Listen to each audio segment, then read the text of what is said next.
Ajaran Syekh Siti Jenar tentang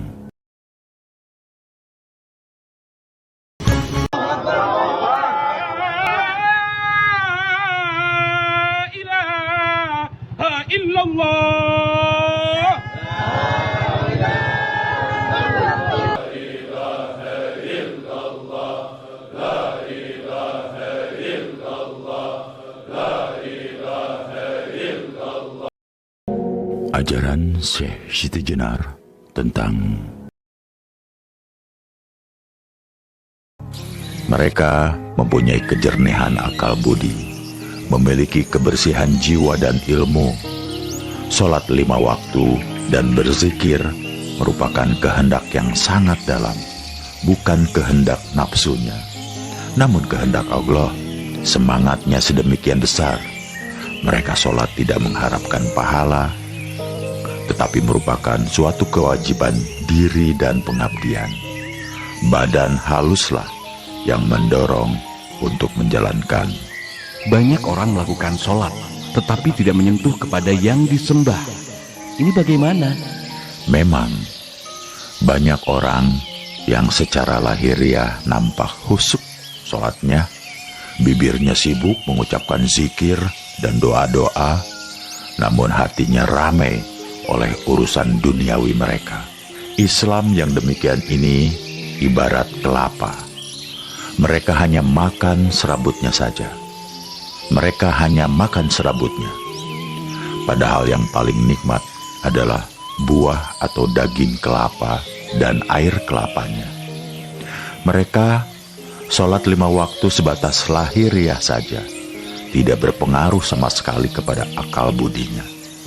Padahal sholat itu diharapkan dapat mencegah keji dan munkar, namun mereka tidak mampu melakukannya dalam kehidupan sehari-hari.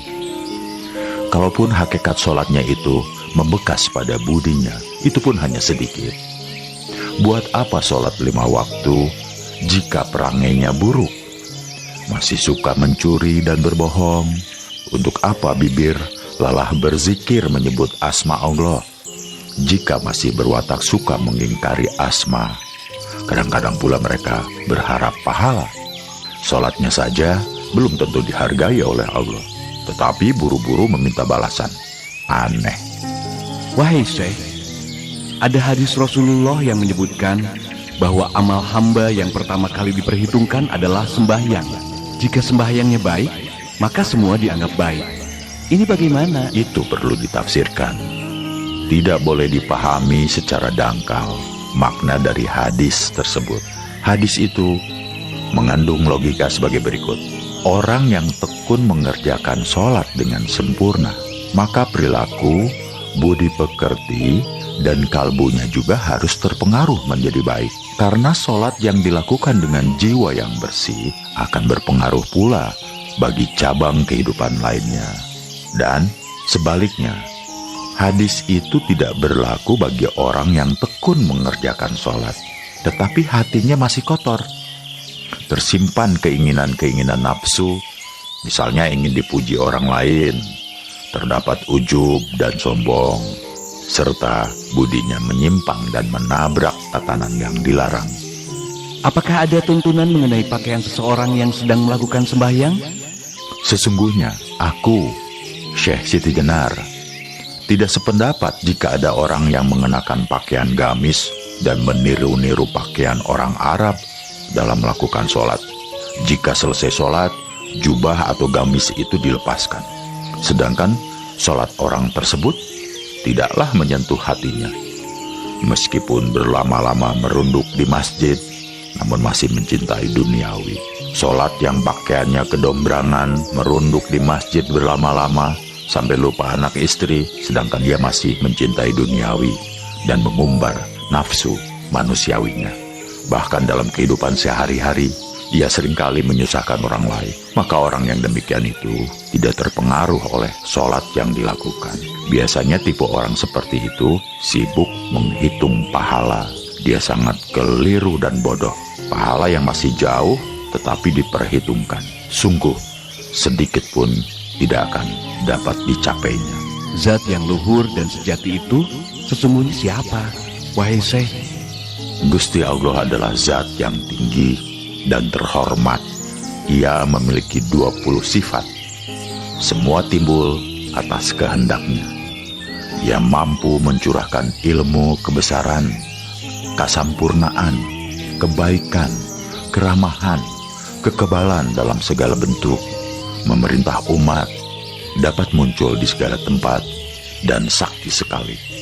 Aku, Syekh Siti Jenar, merasa wajib dan menuruti kehendaknya sebagaimana ajaran Jabariyah dengan sesungguhnya dan konsekuen.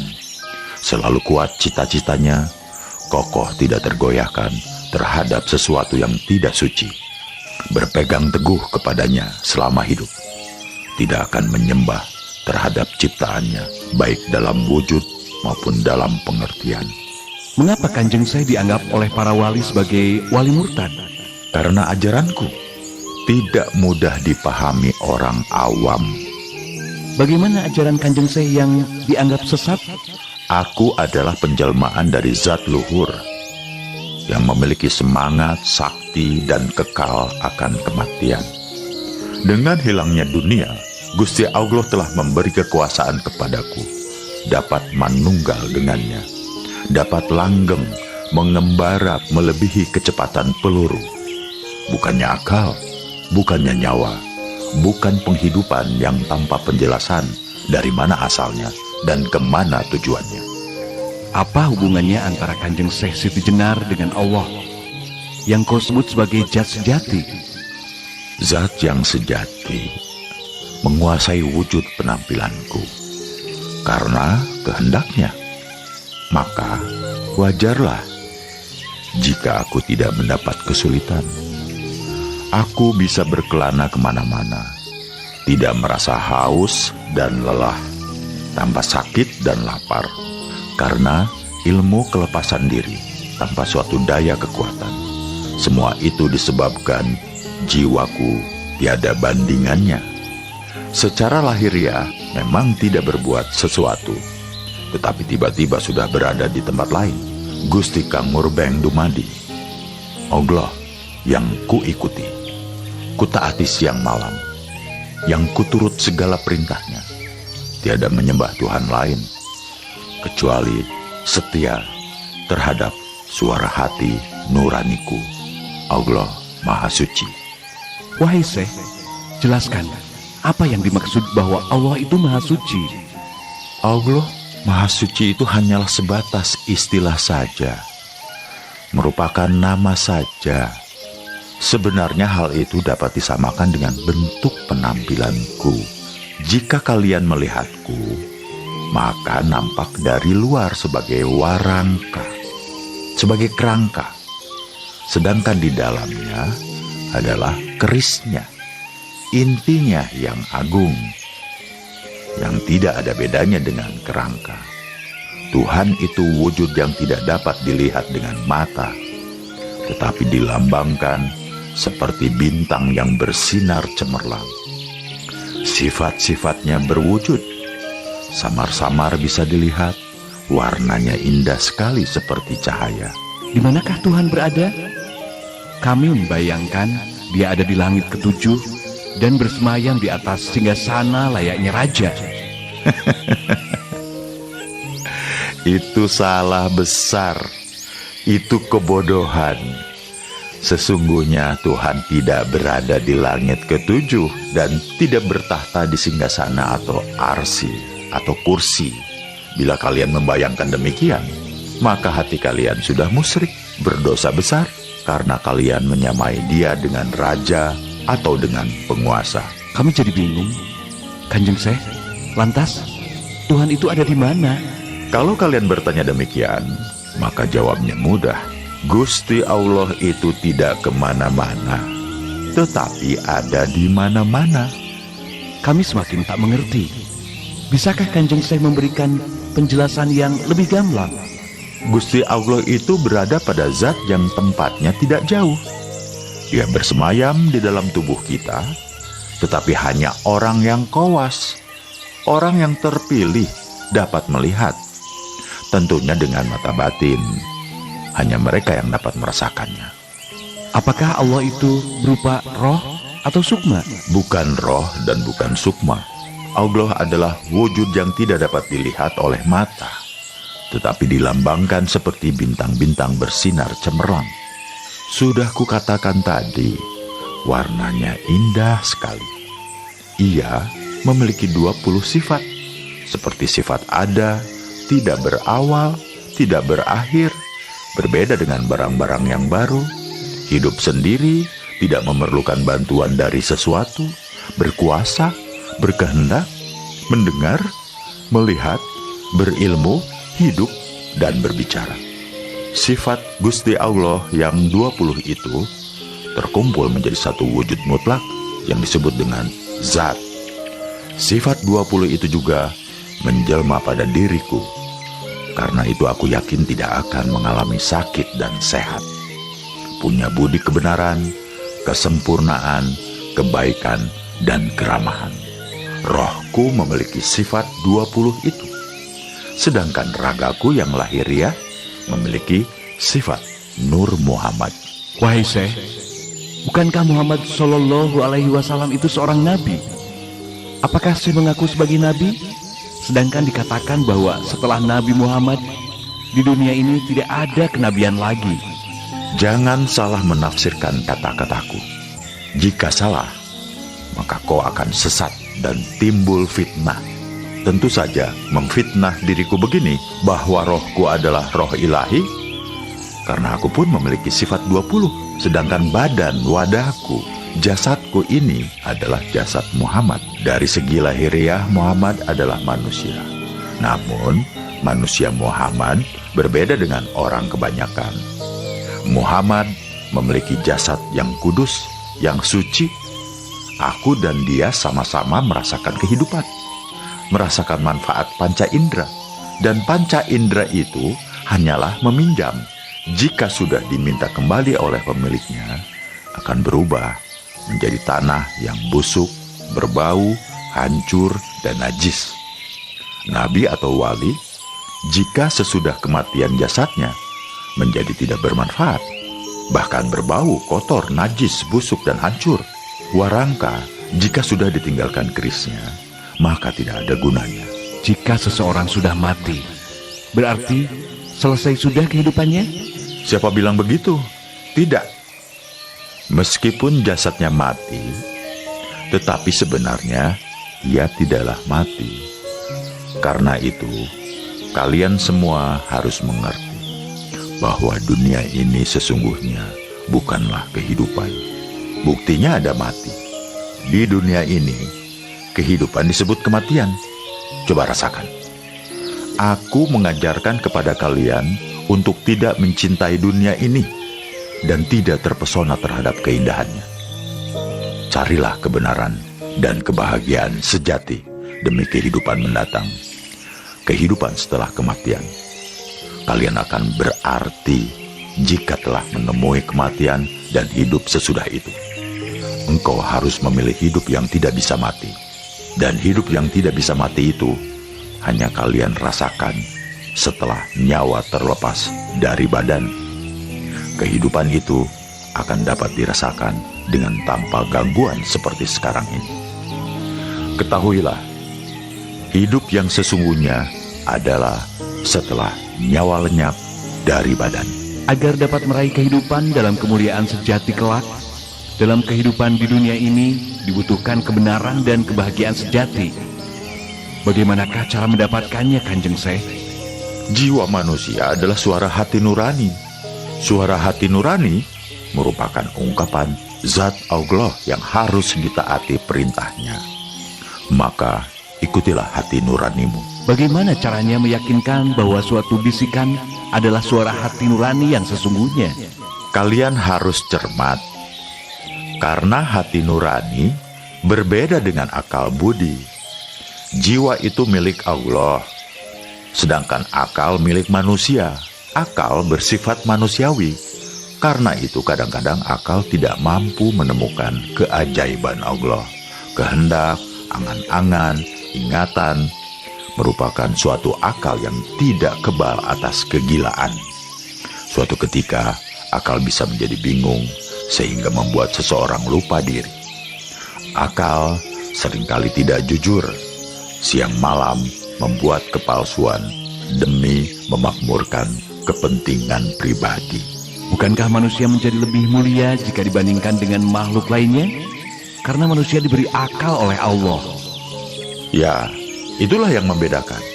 Tapi jangan lupa bahwa akal seringkali tidak jujur, sering bersifat dengki, suka memaksa, melanggar aturan, jahat, suka disanjung-sanjung, sombong, yang akhirnya membuat manusia justru tidak berharga sama sekali, lebih hina dari makhluk lainnya. Jadi, kita harus menggunakan akal sesuai dengan jiwa atau kehendak Allah. Ya, benar. Jika seseorang mampu mengendalikan akalnya dengan ajaran Allah, dengan kebenaran, dan dengan jiwa yang bersih, maka ia bermanfaat menjadikan diri lebih mulia. Apa yang menghalangi seseorang sehingga gagal dalam menempuh manunggaling kaula Gusti? Jangan mementingkan kehidupan duniawi, karena kehidupan duniawi yang kalian jalani penuh kotoran. Akal kalian mudah tercemar dengan kotoran sifat dan mudah dikuasai oleh nafsu, sehingga menghalangi kalian untuk bisa menuju pada tahap manunggaling kaula Gusti. Di dunia ini ada yang cantik, tampan, dan gagah. Bagaimana kedudukan orang-orang tersebut jika kelak telah terlepas rohnya? Kalian jangan mencintai dan mengagumi bentuk yang cantik, tampan, atau gagah. Karena sebenarnya badan, wadah, atau jasad laksana sangkar yang mengurung jiwa. Badan wadah merupakan beban yang memberatkan dan menyakitkan roh kalian. Wahai Syekh, benarkah sesudah kematian ada surga dan neraka? Para wali memang mengajarkan demikian. Inilah ajaran yang justru menurutku menyesatkan karena terlalu dangkal. Para wali hanya mengajarkan serabut atau kulitnya, tidak sampai pada isinya, tidak sampai pada hakikat yang sebenarnya. Para wali mengajarkan bahwa surga dan neraka hanya dijumpai kelak setelah kiamat, adanya di akhirat, dan orang-orang awam menelan mentah-mentah keterangan itu. Siksa kubur hanya dijumpai dan dirasakan badan wadah ketika ditanam di kuburan. Para wali memang bertujuan baik, tetapi diputus sampai di situ. Mereka enggan menjelaskan lebih dalam dan lebih sampai pada makna yang hakiki. Kalau menurut saya bagaimana? Begini, untuk menemui dan merasakan surga dan neraka, maka seseorang tidak harus menunggu sampai mati atau sampai datangnya kiamat. Di dunia ini saja kita sudah dapat merasakan surga dan siksa neraka. Karena sesungguhnya surga dan neraka itu berada di dalam jiwa kalian, berada di dalam jiwa setiap manusia yang bernafas. Jika jiwa manusia telah bersih dari gangguan hawa nafsu dan dapat menyatu dengan Gusti Allah, maka di dunia ini ia akan merasakan suatu kenikmatan surga. Jika budi kalian misalnya menolong orang lemah, lalu hati menjadi ikhlas dan puas, maka itulah yang disebut surga.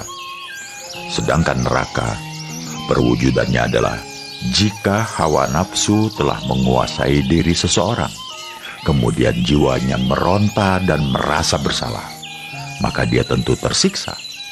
Ia tidak bisa tidur, gelisah pikirannya, sedih, dan bermacam-macam rasa tidak enak.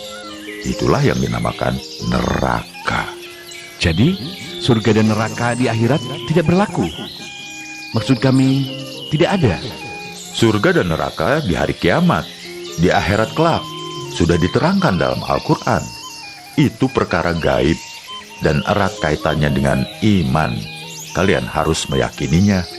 Untuk apa meyakini? Bukankah jika di dunia berbudi baik dan beriman kepada Allah sudah merasakan surga? Sedangkan surga dan neraka di akhirat hanyalah bersifat menakut-nakuti manusia agar tidak berbuat buruk? Pendapatmu memang cerdas dan kritis. Namun kalian tidak usah mempertanyakan apakah kelak di akhirat ada surga dan neraka. Itu urusan Gusti Allah. Kalian harus meyakini, karena meyakini hari akhir merupakan rukun iman. Sekali lagi, untuk mendapatkan surga pun kalian tidak perlu menunggu datangnya hari akhir. Meskipun seseorang sholat 1000 kali setiap hari, toh akhirnya mati juga. Walaupun badanmu kau tutupi dengan kain surban dan jubah, namun akhirnya menjadi debu juga. Maka jiwalah yang paling penting. Jika keadaan jiwa seperti Tuhan, maka surga akan didapatkannya. Kenikmatan luar biasa akan dirasakan. Wahai Syekh, sesungguhnya yang menjadi pikiranku adalah sebelum ada dunia ini, apakah sudah ada dunia lainnya?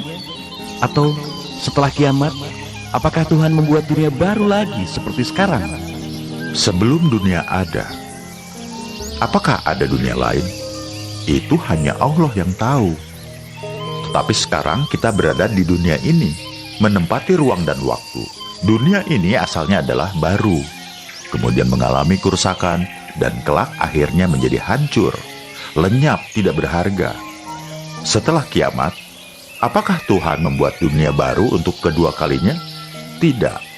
Wahai Syekh, kalau begitu, dunia erat kaitannya dengan raga kita, sedangkan jiwa erat kaitannya dengan alam akhirat. Benar. Dunia itu erat kaitannya dengan raga.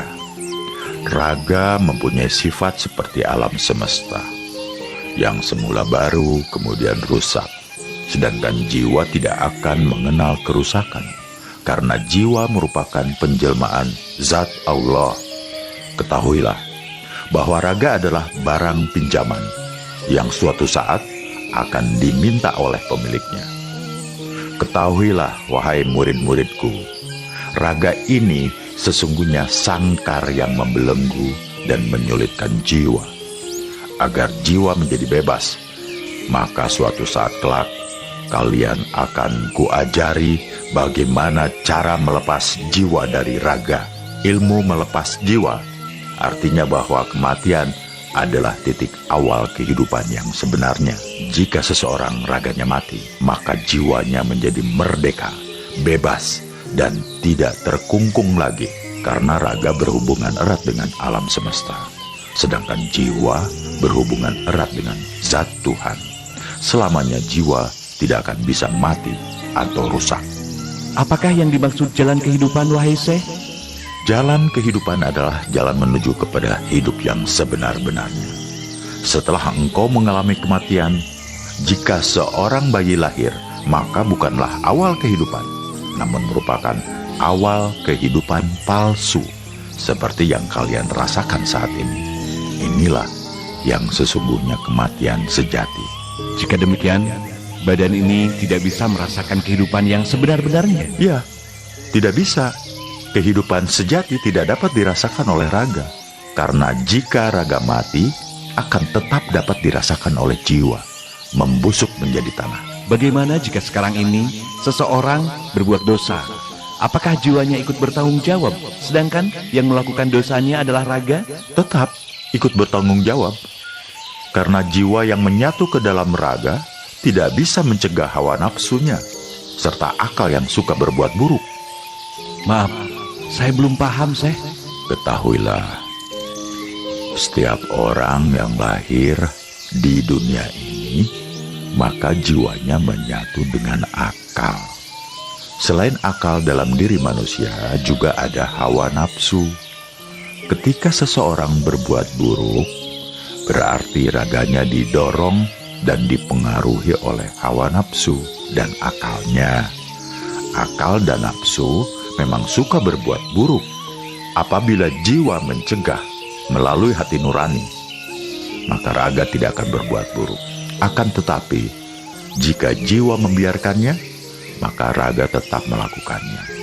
Karena itu, bagaimanapun juga, jiwalah yang akan mempertanggungjawabkan perbuatan baik dan buruk raganya.